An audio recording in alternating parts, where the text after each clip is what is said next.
Hi friends இப்போ நம்ம எங்கே வந்திருக்கோன்னு பார்த்தீங்கன்னா சத்யா எங்கே இருக்குதுன்னு பார்த்தீங்கன்னா Vellore new bus stand green சர்க்கிளாண்டே இருக்குது. இப்போ வந்து ஆஃபர் போட்டிருக்காங்க சம்மர். ஃப்ரெண்ட்ஸ் இங்கே பார்த்தீங்கன்னா டிவி வந்து எல்இடி டிவி 4K டிவி இருக்குது. எல்லா டிவியும் பிராண்டட்லேயும் இருக்குது, நார்மல்லையும் இருக்குது. இங்கே ஏசி வந்து சம்மர் ஆஃபராக போட்டிருக்காங்க. இங்கே வந்து மிக்சி, ஃபோன், பிராண்டட் ஃபோன் எல்லாமே இங்கே இருக்குது ஃப்ரெண்ட்ஸ். இங்கே பார்த்தீங்கன்னா ஃபோனுக்கு என்னென்ன தேவையோ அந்த ஐட்டம்ஸ் எல்லாமே இங்கே இருக்குது.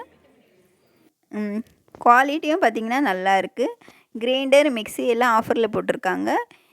வாஷிங் மிஷின் இருக்குது, எல்லாமே இருக்குது ஃப்ரெண்ட்ஸ். இங்கே வந்தீங்கன்னா விசிட் பண்ணிட்டு போங்க. இப்போ சம்மர் ஆஃபரில் என்னென்ன போட்டிருக்காங்கன்னா ஏசியாக ஃப்ரெண்ட்ஸ், இப்போ சம்மரில் என்ன ஆஃபர் போட்டிருக்காங்கன்னா ஏசி, ஃப்ரிட்ஜு ஆஃபர் போயிட்டுருக்கு. நீங்கள் வந்தீங்கன்னா விசிட் பண்ணிட்டு போங்க.